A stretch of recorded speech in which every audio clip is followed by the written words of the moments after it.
Allahu Akbar.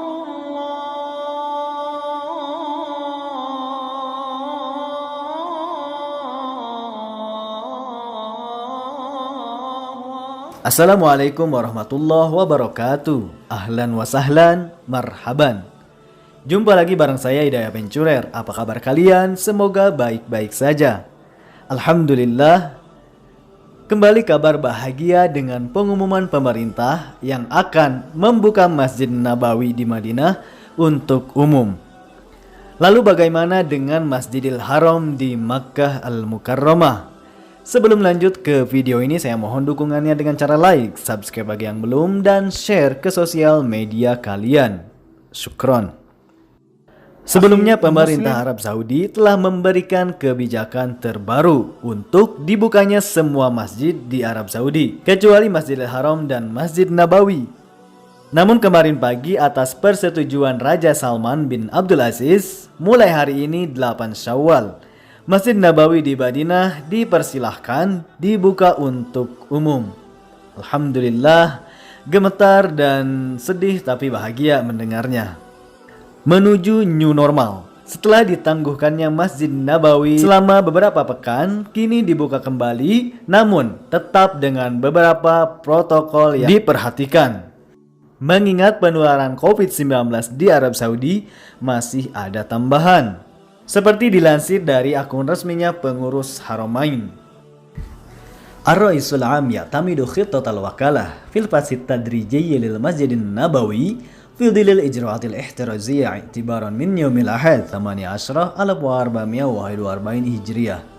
Pengurus umum akan membuka kembali Masjid Nabawi di Madinah secara percobaan dalam masa pencegahan dari COVID-19 mulai tanggal 8 Syawal 1441 Hijriah.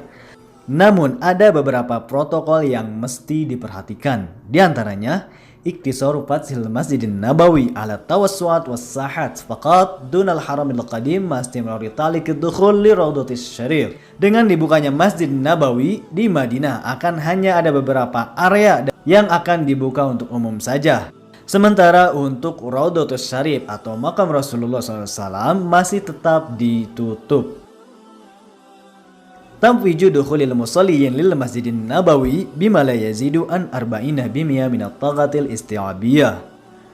Pengurus Masjid Nabawi hanya akan membolehkan para jamaah masuk atau berjamaah di Masjid Nabawi hanya 40% saja. Selanjutnya takhsisu abwabi muhaddadatin lidukhulil musalliyin minha. Selanjutnya hanya akan ada beberapa pintu saja yang diperbolehkan masuk melalui pintu, yakni di antaranya untuk para jemaah pria dapat memasuki Masjid Nabawi melalui pintu Al-Hijrah nomor 4, pintu Al-Quba nomor 5, pintu As-Saud nomor 8, pintu Imam Al-Bukhari nomor 10, pintu Raja Fahad nomor 21, pintu Raja Abdul Aziz nomor 34, dan pintu Makkah nomor 37. Sementara untuk pintu As-Salam masih tetap ditutup. Sedangkan untuk para jamaah wanita silahkan dapat masuk melalui pintu 13, nomor 17, nomor 25, dan nomor 29. Wadu kameratil kashfil harari alal abwabil mukhassasati lid-dukhul. Selanjutnya akan dipasang kamera di setiap pintu yang diperbolehkan masuk ke Masjid Nabawi guna untuk mendeteksi suhu tubuh siapa saja yang masuk ke dalam masjid. Siapa saja yang suhu tubuhnya melebihi dari batasan maka otomatis akan langsung dikawal ke tempat pemeriksaan atau rumah sakit. Selanjutnya raf'us sujudi tawassu'ati was-sahat kamilan wa takunus shalah 'alal rakham. Juga semua sajadah di lantai dan area masjid semuanya akan dihilangkan. Selanjutnya ghuslu wa taqimu ardiyatil Masjidin Nabawi wa sahatihi ba'da kulli shalah. Juga pembersihan dan juga pensterilan semua lantai di Masjid Nabawi akan selalu dibersihkan setiap setelah sholat. Selanjutnya waktu khututi ardiyatin li tahqiqit tabawudis sufufi fima bainaha wal istiqamatis sufuf wa wadu alamatin ala hadhil khutut li tahqiqit tabawud bainal musalliyin. Seperti halnya di video sebelumnya, saya telah menjelaskan bahwa semua masjid di Arab Saudi akan dikasih tanda di setiap jajaran sholat atau shaf sholat mana yang boleh ditempati dan mana yang tidak boleh ditempati, guna untuk ada pembatasan antara satu jamaah dengan jamaah lainnya. Selanjutnya istimraru talik safaril iftar wal it'am fil masjidin nabawi wa sahatihi. Juga untuk buka puasa atau memberikan makanan di Masjid Nabawi masih ditangguhkan atau tidak diperbolehkan. Selanjutnya istimraru taliki qomatid durusil alamiyah wa halaqati tahfidil Qur'anil Karim wal mutunil alamiyah. Juga tetap masih ditangguhkan atau ditiadakan belajar Al-Quran, hafal Quran di Masjid Nabawi dan ilmu-ilmu lainnya. Istimraru iglaqin Masjidin Nabawi ba'da sholatil Isya wa fathihi qabla al-fajr bisah. Masjid Nabawi akan ditutup kembali setelah sholat Isya dan akan dibuka 1 jam sebelum sholat subuh.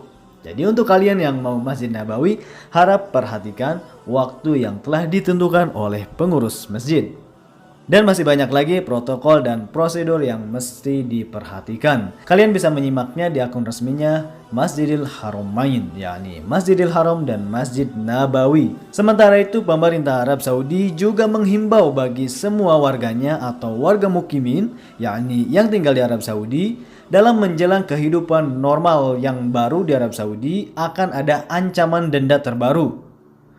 Di antaranya 10.000 rial bagi siapa saja atau sektor swasta yang melanggar protokol pencegahan penyebaran virus atau mempersilahkan orang masuk ke lokasi usaha tanpa menggunakan masker, tidak menyediakan sanitizer dan juga tidak memeriksa suhu badan karyawan dan pengunjung ke lokasi, menutup fasilitas permainan anak-anak dan fighting room dan lain-lainnya, maka akan dikenakan 10.000 rial.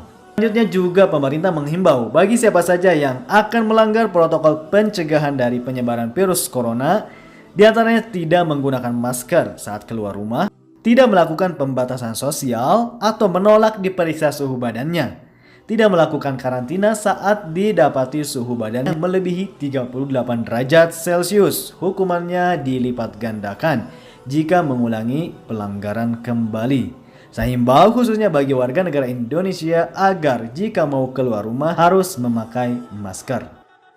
Akan ada batasan maksimal dalam perkumpulan keluarga atau bukan keluarga di dalam rumah, atau istirahat, atau di tempat pertanian dan juga di tempat pesta, seperti pesta pernikahan, atau tempat ziarah dan lainnya, namun dilarang melebihi dari 50 orang. Sepertinya akan ada kesibukan kembali bagi para TKW yang kerja di rumah. Selamat sibuk kembali. Diperbolehkan melakukan azimahan atau perkumpulan, namun tidak melebihi dari 50 orang.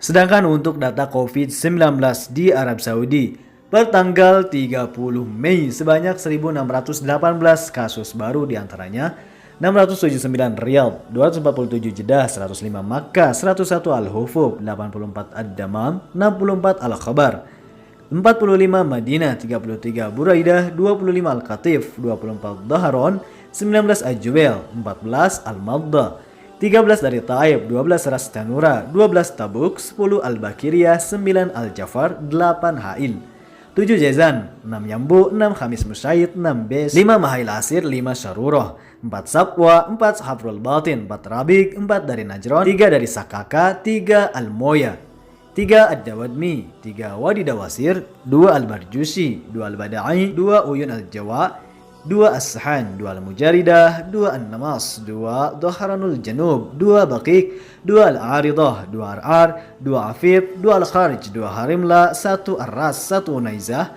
1 Al-Ghuz, 1 Al-Quray, 1 Rania, 1 Abha, 1 Saratu Abidah, 1 dari Bisah, 1 Al-Bata, 1 An-Nairiyah, 1 Salwa, 1 Abu Aris, 1 At-Tuwal, 1 dari Dayar, 1 dari Sabya, 1 Al-Kamil, 1 Khulais, 1 Al-Muzahmiyah, 1 Al-Quwaiyah, 1 As-Sulail, 1 Durma, 1 Huta Bani Tamim, 1 Marat, 1 Rawidatul Ard, dan 1 dari Sajir. Dengan total mencapai 83.384, sedangkan total kesembuhan mencapai 58.883 dan total kematian sebanyak 480.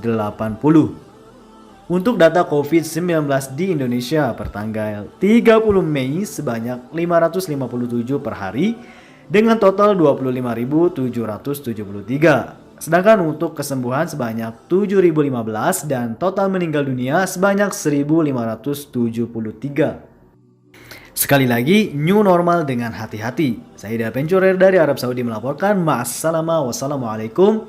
Syukron.